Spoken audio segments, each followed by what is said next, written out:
الصلاة والسلام عليك سيدي يا رسول الله. الصلاة والسلام عليك سيدي يا حبيب الله. الصلاة والسلام عليك سيدي يا نور الله.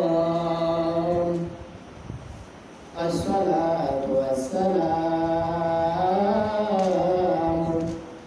عليك يا رحمة للعالمين. اللهم صل على سيدنا مولانا وعلى آل سيدنا مولانا আহারে পাশানরে মন কাল লাগিয়া কাঁদো বুঝি না তোমার মায়ায় কাঁদেন নবীজি শুয়া সোনার মদিনা। আল্লাহুম্মা সাল্লি على سيدنا মাওলানা মুহাম্মদ ওয়া আলা আলি সাইয়্যিদিনা مولانا محمد লা ইলাহা ইল্লাল্লাহ লা ইলাহা إلا লা الله ইলাহা إلا মুহাম্মদ লা ইলাহা إلا ইল্লাল্লাহ লা ইলাহা إلا الله কেলো মুমিন প্রেম কেলা মহলার আগে মরণ বালা। কেলো মুমিন প্রেম কেলা মহলার আগে মরণ বালা। জীবিত প্রাণে মরতে পারলে জীবিত প্রাণে মরতে পারলে দূর হবে মরণ জ্বালা।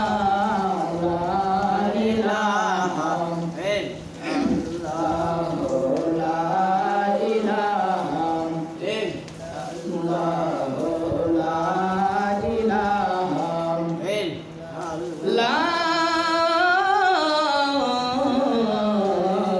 ইলাহা ইল্লাল্লাহ মুহাম্মাদুর রাসূলুল্লাহ সাল্লাল্লাহু আলাইহি ওয়াসাল্লাম। সম্মানিত হাজিরিন, আসসালামু আলাইকুম ওয়া রাহমাতুল্লাহি ওয়া বারাকাতুহু। আজকে পবিত্র জুমার দিন আমরা যারা মসজিদে এসেছি অথবা যারা আশা রাস্তায় আছি সকলে একবার শুকরিয়া জানাই আলহামদুলিল্লাহ। যাই হোক, পবিত্র জুমার দিন আপনি আমি যে মসজিদে এসেছি অথবা বসেছি, আমরা কি খুশি না বেজার? খুশি অবশ্যই আমরা খুশি, কারণ আপনি আমার উপর আল্লাহ পাক রব্বুল আলামিন রাজি খুশি আছেন বিদায় আমরা মসজিদে আসতে পেরেছি। যার প্রতি আল্লাহর মহব্বত থাকে, আল্লাহর মায়া থাকে, প্রেম ভালোবাসা থাকে, ওনারা শুধু মসজিদে আসতে পারে। কেননা মসজিদ আল্লাহর ঘর, মসজিদ আল্লাহর ঘর, মসজিদও কোনোদিন শয়তান ঢুকতে পারে না পারে না। যেমন একজন ভালো মানুষের ঘরের ভিতরে চোর ডাকাত ঢুকতে পারে না ভালো মানুষ ছাড়া, আল্লাহর ঘর মসজিদের ভিতরে আল্লাহওয়ালা ছাড়া অন্য কেউ ঢুকতে পারবে না, কখনো পারবে না। কারণ যার প্রতি আল্লাহ রহমত মহব্বত বরকত আছে ওনারাই মসজিদে আসবে এবং কিয়ামত পর্যন্ত আসতে থাকবে। আর অনেক মানুষ দেখা যায় মসজিদ সামনে দিয়ে হাঁটিয়া যায়, হ্যাঁ মসজিদের সামনে ওনারা চোখে লাগে না। কেন লাগবে? আল্লাহ ওনাদের অন্তরে কলবের মধ্যে মোহর মেরে দিয়েছেন। এমন মোহর মারছে যে মোহরের কারণে তারা তাদের চক্ষু দিয়ে ভালো কোনো জিনিস দেখতে পারে না। এই জন্য ওনারা মসজিদ ওনাদের চোখে লাগে না। ওনারা মনে করে এখানে একটা ঘর, এই ঘরের সামনে দিয়ে আমরা হাঁটিয়ে যাইতেছি। আহারে ভাই, দুনিয়ার জমিনে তুমি মসজিদ হারিয়া চলতেছ, আসরের দিন মসজিদ তোমাকে চিনবে না। কারণ যার সাথে যার মহব্বত তার সাথে তার আসর হবে। আজকে যদি আপনি আমার মহব্বত যদি মসজিদের সাথে থাকে, আপনি আমার ভালোবাসা যদি মসজিদের সাথে থাকে, কিয়ামতের দিন মসজিদ আপনি আমাকে ভুলবে না, কখনো ভুলবে না। কেন বলবে? মসজিদ বলবে, হায় আল্লাহ, এই বান্দা তোমার বান্দা আমি মসজিদের ভিতরে ঢুকিয়ে গিয়ে তোমার কুদরতি কদম মুবারকে সাজদা করেছে। আজকে আমি ঘোষণা দিলাম, আল্লাহ তুমি আপনার ওই বান্দাকে বিনা হিসাবে জান্নাতে দিয়ে দাও। কারণ তাকে যদি তুমি শাস্তি দাও, আমি মসজিদ মানতে পারবো না। কারণ ওই সময় কিয়ামতের দিন মসজিদ আপনি আমার পাশে দাঁড়াবে, ঠিক না নি?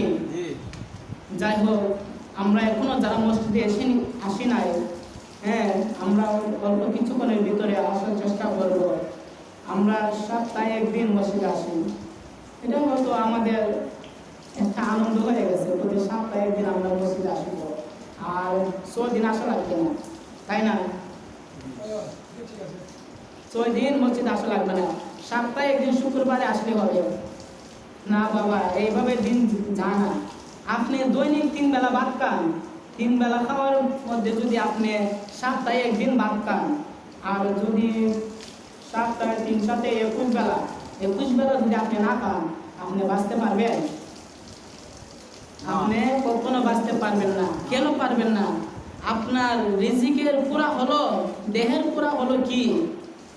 আপনার রিজিক বা খানা, এগুলো হলো আপনার রিজিকের পুরা। হ্যাঁ, তে আপনি আমার ভিতরে একটা রূহ আছে না, আত্মা, যেটাকে আমরা আত্মা বলি। আত্মার পুরা কি? আত্মার পুরা হলো নামাজ, আমল। আমরা যদি নামাজ রোজা ভালো করে পড়তে পারি, আপনি আমার আত্মাটা শান্তি পায়। আপনি আমার আত্মাটা এমন শান্তি পায় যে শান্তি পাইয়া যখন আল্লাহকে বলে আল্লাহ আপনার বান্দা, তখন আল্লাহ রাব্বুল আলামিন খুশি হইয়া আপনি আমার জীবনের সমস্ত গুণাবলী মাফ করতে পারে কি পারে না? পারে। যাই হোক, আমি একজন ওলির ঘটনা বলবো। সন্তানদেরকে মানুষ কিভাবে বানাতে হয়, সন্তানদেরকে মানুষ কিভাবে বানানো লাগে। আমাদের সমাজে দেখা যায় সন্তানদেরকে মা বাবা মানুষ কখনো বানাতে পারবে না। কেন পারবে না? সন্তান যদি কোনো কিছুর বিরুদ্ধে মা বাবার কাছে গিয়ে নালিশ করে, অমুক ব্যক্তি আমাকে মারছে, গালি দিয়েছে, ধোঁকা দিয়েছে, তুমি যাও বিচার নিয়ে করো। মা বাবা এমন ভাবে আসে, বোঝা যায় ওই ব্যক্তিকে মারবো না ধরবো বলা যায় না। তুমি তোমার সন্তানের কথা শুনিয়ে আজকে তুমি আরেকজনের সাথে ঝগড়া করবা, এটা ইসলাম বলে না। তুমি তোমার সন্তান যখন তোমার কাছে বিচার দিয়েছে, মা অমুকে আমাকে এই কথা বলেছে, তুমি তোমার সন্তানকে শাসন করো, তুই যাস কেন? আমি বলছিলাম তুই তার কাছে যাইতে গেছুর দিকে উনি তোমাকে এই কথাগুলো বলছে, তোমাকে বকা দিয়েছে, মার দিয়েছে। এই জন্য এইভাবে যদি সন্তানকে আমরা বোঝাতে পারি, সন্তান মানুষের মতো মানুষ হবে। কারণ কেউ চায় না কারো সন্তান কুসন্তান হোক, সবাই চায় আমার সন্তান মানুষের মতো মানুষ হোক। আল্লাহর একজন ওলি, বোয়ালি কলমদর, আপনারা নাম শুনেন নাই? আর একজন ওলি আছে শেখ ফরিদ রহমতুল্লাহ আলাইহি। যে শেখ ফরিদ রহমতুল্লাহ আলাইহি ইনি এখনো ওলি হয় নাই। মার ঘরে জন্ম নেওয়ার পর মা বলে, বাবা রে ফরিদ, আমি তোমাকে আলেম হিসাবে দেখতে চাই না, আমি তোমাকে ওলি হিসাবে দেখতে চাই। যাও, তুমি আমার বাড়ি থেকে বাইর হয়ে যাও। শেখ ফরিদকে বললো ওনার আম্মা, বাবা যাও, তুমি আমার বাড়ি থেকে বাইর হয়ে যাও, যেদিন তুমি ওলি হইবা এদিন আমার কাছে আসবা। মা যেমন মা তেমন সন্তান। আজকে আমরা বলবনি বাবা যাও তুমি আমার বাড়ি থেকে বাইরে হয়ে যাও, যেদিন ওলি হইবা বা যেদিন আলিম হইবা এদিন আমার কাছে আসবা, এইভাবে আমরা বলবো? বলবো না। কেন বলবো না? আমাদের মায়া অনেক বেশি, মায়ের খাতিরে আজকে সন্তান চুর দাঁড়াই দিতেছে। আপনি আমার মায়া মহব্বতের খাতিরে আজকে সমাজের সন্তানরা সুর ডাকাত গুন্ডা হিরুঞ্চি হয়। যদি মায়াটা না থাকতো তাহলে সন্তানের মতো সন্তান হলো, অবশ্যই হলো। শেখ ফরিদ রহমতুল্লাহ আলাইহির আম্মা ডাক দিয়া, বাবা যাও বাইর হয়ে যাও। সন্তানকে মাদ্রাসায় পাঠাইছে, মাদ্রাসায় লেখাপড়া বলতে বলতে শেখ ফরিদ রহমতুল্লাহ আলাইহি টাইটেল পাস করেছে, শরীয়তের বিশাল বড় আলিম হয়ে গেছে। হঠাৎ একদিন তাহাজ্জুদ নামাজ পড়তেছে, তাহাজ্জুদ নামাজ পড়ার সময় দেখতেছে মসজিদের ভিতরে আরেকজন লোক নামাজ পড়ে। যে লোক নামাজ পড়তেছে ওই লোকের মাথার মধ্যে নূরে ঘুরঘুর করতেছে, নূরে জন্ম করতেছে। শেখ ফরিদ রহমতুল্লাহি আলাইহি এই ঘটনা দেখিয়া মনে মনে ভাবতেছে, হাই রে আমি এখন কি করব, আমি এখন কি করব। এই কথা ভাবতে ভাবতে শেখ ফরিদ রহমতুল্লাহি আলাইহি বলতেছেন, আমি হঠাৎ দেখলাম ওই ব্যক্তির মাথার উপরে আল্লাহর নূরে খেলা করতেছে। আবার যখন তাকাইলাম, তাকায়া দেখতেছি ওই লোক আর মসজিদের ভিতরে নাই। চিল্লায়া বলেন আল্লাহু আকবার। শেখ ফরিদ রহমতুল্লাহি আলাইহি মনে মনে কল্পনা করতে শুরু করলো গো। কল্পনা করার সাথে সাথে বলতেছে, আমি আর এই জায়গায় থাকব না, আমি আমার মায়ের কাছে চলে যাইব, আমি আমার মায়ের কাছে চলে যাইব। শেখ ফরিদ রহমতুল্লাহি আলাইহি যেই মাত্র মায়ের কাছে দৌড়ায়া গেল, মায়েকে ডাক দিয়া কয়, মা দরজাটা তাড়াতাড়ি খুলো না, দরজাটা তাড়াতাড়ি খুলো। শেখ ফরিদের মা ডাক দিয়া কয়, বাবা রে, ও বাবা, কি ইলম অর্জন করেছ, কি ইলম শিক্ষা গ্রহণ করেছ যে ইলমের দ্বারা তুমি দরজাটা খুলতে পারলাই না। শেখ ফরিদ ডাক দিয়া কয়, আম্মা গো, ও আম্মা, ইলম দিয়া কি করে দরজা খোলা যায়? তুমি ঘরের ভিতরে আর আমি ঘরের বাহিরে, মা তোমার হাত দিয়া দরজাটা খোলো না। শেখ ফরিদের মা ডাক দিয়া কয়, বাবা ও শেখ ফরিদ রে, যতক্ষণ পর্যন্ত তুই শেখ ফরিদ দরজাটা না খুলতে পারবে রে, ততক্ষণ পর্যন্ত আমি মায়ের মুখ দেখতে পারবে না। শেখ ফরিদ ডাক দিয়া কয়, আম্মা গো, ও আম্মা, আমি কি করে বাহির থেকে দরজা খুলব? আমি তো শরীয়তের বিশাল বড় একজন আলিম হইলাম গো আম্মা, এই ইলম তো আমি কোনো কিতাবে পাইলাম না। শেখ ফরিদের মা ডাক দিয়া কয়, বাবা রে, ও শেখ ফরিদ, এমন একটি ইলিম আছে রে, যে ইলিম অর্জন করিয়া চক্ষু দিয়া তাকাইলে দুনিয়ার দরজা কেন রে বাবা, আল্লাহর জান্নাতের দরজা পর্যন্ত খুলে যায়। আওয়াজ দিয়া বলুন আল্লাহু আকবার। শেখ ফরিদ ডাক দিয়া কয়, আম্মা গো, ও আম্মা, এই ইলম আমি কোথায় পাবো? শেখ ফরিদের মা ডাক দিয়া কয়, বাবা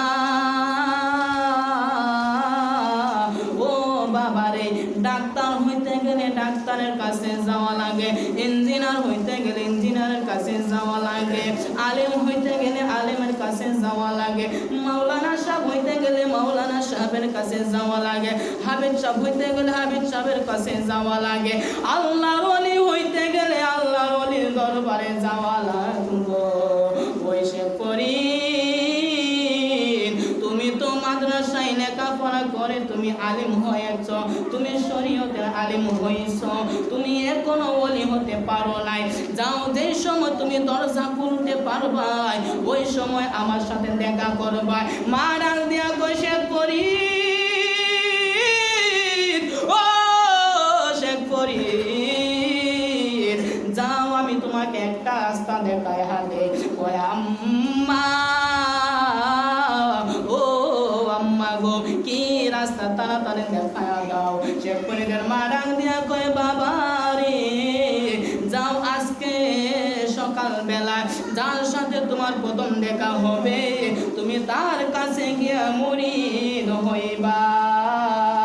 শেখ ফরিদ রহমতুল্লাহি আলাইহি হাঁটতে শুরু করলো, হাঁটতে হাঁটতে যাইয়া দেখতেছে একজন পাগল বসিয়া বসিয়া আল্লাহর সাথে কথা বলতেছে, আল্লাহ তুমি এই করলা, তুমি সেই করলা, তুমি এটা করলা, এটা করলা। শেখ ফরিদ ডাক দিয়া কয় পাগল রে, ও পাগল, তুমি তো জানো না আল্লাহর সাথে এইভাবে কথা করলে শিরকের কাঁটা নাম উঠে যাবে। ও পাগল, তুমি তো শিরিক করবা, শিরিক হইয়া যাইব, তুমি এইভাবে আল্লাহর সাথে কথা বইল না। আবার শেখ ফরিদ ভাবতেছে আমার আম্মা তো আমাকে বলেছে যার সাথে আমার প্রথম দেখা হবে তার কাছে আমি বায়াত গ্রহণ করতাম, এখন আমি কি করে বায়াত গ্রহণ করব রে? ওই লোকটা যে শিরিক করতেছে। আবার দৌড়ায় মায়ের কাছে চলে গেল, মায়ের ডাক দিয়া কয় আম্মা ও আমার আম্মা গো, তুমি না বলেছো বায়াত গ্রহণ করার জন্য, যেই লোকের কথা বলেছো ওই লোকটা যে শিরিক করে। মায়ের ডাক দিয়া কয় ফরিদ, ও ফরিদ রে, আমি মায়ে বলছি মুরিদ হওয়ার জন্য, তুমি শিরিক করো কার যাই যে তা করো, তুমি মুরিদ কেন হইলাই না? যাও, তোমার সাথে আমি আর কথা বলবো না।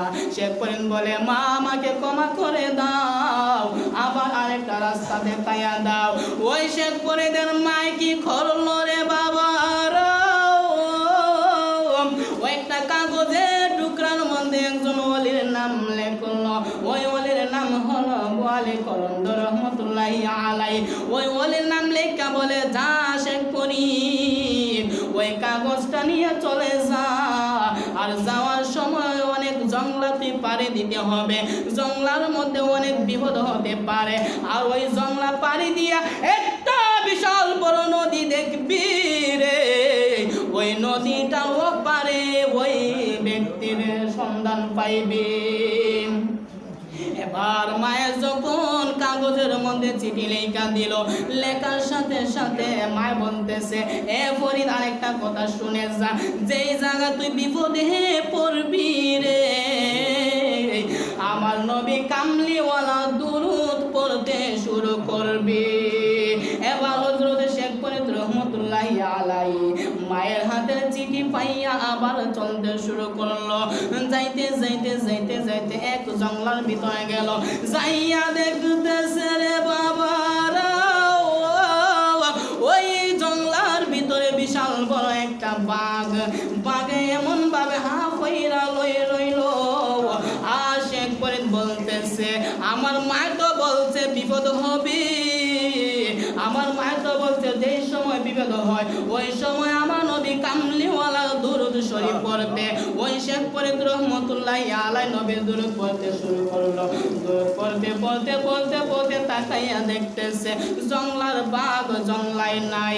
আস্তে আস্তে এইভাবে জংলা পানি দিল, যেই মাত্র সাগরের পারে গেল রে, আর ওইদিকে গোয়ালি কলন্দর আল্লাহর বিশাল বড় একজন ওলি, ওই আল্লাহর ওলি ওয়ালি কলমদর রহমতুল্লাহি আলাইহি দেখতেছে উনার একজন পাগলা যাইতেছে আর বলতেছে ওই পাগলা হলো শরীয়তের আলেম, ওই পাগলা যদি আমার কাছে আসে রে আমাকে অনেক ত্যক্ত বিতর্ক করবে, আমি ওই পাগলার কথা সহ্য করতে পারবো না। ওয়ালি কলমদর রহমতুল্লাহি আলাইহি বলতেছে সাগরের যত নৌকা মাঝি মাল্লারা শহরে তোমরা সবাই তোমরার পথে বাড়িতে চলে যাও আর তোমাদের নৌকাকে সাগরে ডুবাইয়া দাও।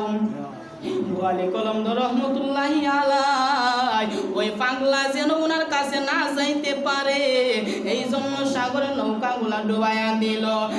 আর হযরত শেখ ফরিদ রহমতুল্লাহি আলাইহি ওই যেই মাত্র সাগরের কাছে গেল যাইয়া দেখতেছে একটা নৌকাও নাই আর ওইদিকে রাত্র হয়ে যাইতেছে আর বলতেছে এখন যদি আমি সাগর পারি না দিতে পারি তাহলে তো আমি ওই অলির কাছে কি করে যাইব, আমার আম্মা যে আমাকে ঠিকানা লেখা দিল আমি ওই তিনটে ওইটা আমি একটু বাহির কইরা দেখি যে মাত্র পকেট থেকে কাগজের টুকরা আনলো রে আনিয়া ওই কাগজের টুকরা রে ছোট একটা কাগজের নৌকা বানাইছে, যেই মাত্র কাগজের নৌকা বানাইলো বানায় আমার নবীর উপর দরুদ পড়তেছে, নবীর উপর দরুদ পড়তে পড়তে বলে আল্লাহ ও আল্লাহ গো তুমি চাইলে আমাকে এই জায়গায় রাখতে পারো, তুমি চাইলে আমাকে ওই নদী পার করে দিতে পারো। যে মাত্র এই কথা বলি আল্লাহর কাছে দোয়া করলো, আমার আল্লাহ সঙ্গে সঙ্গে দোয়া কবুল করে নিল আর ওই কাগজের নৌকা আস্তে আস্তে অনেক বড় নৌকা হয়ে গেল। এবার হযরত শেখ ফরিদ রহমতুল্লাহি আলাইহি ওই কাগজের নৌকার মধ্যে যখন কদম মোবারক রাখবি রাখার সাথে সাথে ওয়ালি কলমদর রহমতুল্লাহি আলাইহি সাগরের ওপার থেকে দেখতেছে, দেখিয়া বলতেছে আল্লাহ যেই লোকটা আমার কাছে না আসার জন্য আমি সাগরের সমস্ত নৌকাগুলো ডুবাইয়া দিলাম, মাবুদ তুমি কি খেলা শুরু করলাই, ওই লোকটা দি কাগজের নৌকা দিয়ে আমার কাছে আসতেছে, খেলোয়াড়ের সাথে খেলতে অনেক ভালো লাগবে আল্লাহ। ও আল্লাহ আল্লাহ গো আমি ওয়ালি কলমদর দোয়া করতেছি ওই শেখ ফরিদ যেন কাগজের নৌকায় উঠিয়া 1 মাস না 2 মাস না 1 বছর না 2 বছর নয় 12টা বছর যেন সাগরের মাছ জায়গায় ঘোরাঘুরি করে। আল্লাহ বলে ওয়ালি কলমদর তোর দোয়া আমি আল্লাহ দরবারে কবুল। এবার শেখ ফরিদ 12টা বছর ওই সাগরের মাছ জায়গায় ঘুরাইলো, ঘুরানোর পর 12 বছর যখন পূর্ণ হয়ে গেল, 12 বছর পূর্ণ হয়ে যাওয়ার পর ওয়ালি কলমদর রহমতুল্লাহি আলাইহি ওনার ঘরের ভিতর থেকে জানালার বাহিরে মাথা বাইর কইরা তাকায়া তাকায়া হাসতেছে। শেখ ফরিদ রহমতুল্লাহি আলাইহি সাগরের মাঝখান থেকে ওনার হাসি দেখতেছে আর বলতেছে আল্লাহ যার কথা শুনিয়া তুমি আমার 12টা বছর সাগরে ঘুরাইলা, ও আল্লাহ ওই লোকটা দিয়ে আজকে জানালা দিয়া মাথা বাইর কইরা হাসতেছে, আল্লাহ গো আমার একটা ওসিয়ত তুমি রাখবাইনি। আল্লাহ কয় শেখ ফরিদ কি ওসিয়ত, ও আল্লাহ ওসিয়ত একটাই, ওই পাগলার কথা শুনিয়া আমার 12টা বছর ঘুরাইলা,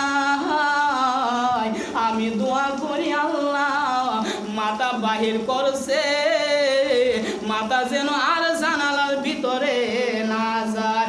আল্লাহ কয় ফরিদ তোমার দোয়াও কবুল, তোমার দোয়াও আমি আল্লাহর কাছে কবুল। শেখ ফরিদের মাথা ওই বছরতে ওয়ালি কলমদর রহমতুল্লাহি আলাইহির মাথার মধ্যে আমার আল্লাহ 2টা সিংহ জায়া দিল, যেই মাত্র 2টা সিংহই জাগে গো সিংহদার সাথে সাথে বোয়ালি কলমদর রহমতুল্লাহি আলাই মাথা আর জানালার ভিতরে নিতে পারে না। এবার বোয়ালি কলমদর রহমতুল্লাহি আলাই বলতেছে, আল্লাহ আমি যারে একটাইছি তারে যদি আমি না সারাই গো আমিও বাঁচতে পারবো না। ও আল্লাহ, ওই লোক তো সাধারণ কোনো ব্যক্তি নয়, আমি ভাবছিলাম আমার চেয়ে ছোট হবে, এখন দেখা যায় ওনার কথাও তুমি আল্লাহ শুনো।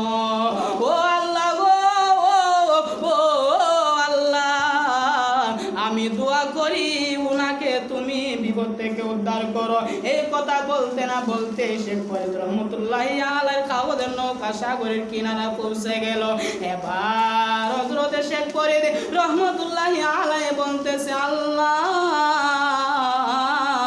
আমিও দোয়া করলাম তোমার বোয়ালি কলমদর রহমতুল্লাহি আলাইহির মাথা যেন ভিতরে যায়। যেই মাত্র এই কথা বললো, বলার সাথে সাথে বোয়ালি কলমদর রহমতুল্লাহি আলাইহির মাথা অটোমেটিক ভিতরে চলে গেল। আর যে সিংগুলা গজেছিল এই সিংগুলা অটোমেটিক মজে গেল। এবার দুইজন একানো হয়ে গেল। এবার বোয়ালি কলমদর রহমতুল্লাহি আলাইহি ডাক দিয়ে কয়, হে শেখ ফরিদ, কি দরকার, কেন তুমি এসেছো? কয়, আল্লাহর ওলি আমি কেন এসেছি, নাও তোমার কাছে একটা চিঠি আমি দিলাম। যেই নৌকা দিয়া, যে চিঠি নৌকা দিয়া উনি পার হয়ে আসছিল, ওই নৌকা উঠাইয়া আবার বলে, নাও এটা হলো তোমার চিঠি। এবার ওয়ালি কলমদর রহমতুল্লাহি আলাইহি ওই নৌকায় কুলিয়া দেখতেছে, ওই নৌকার মধ্যে রেখা রে বাবা বোয়ালি কলমদর, আমার সন্তানকে তোমার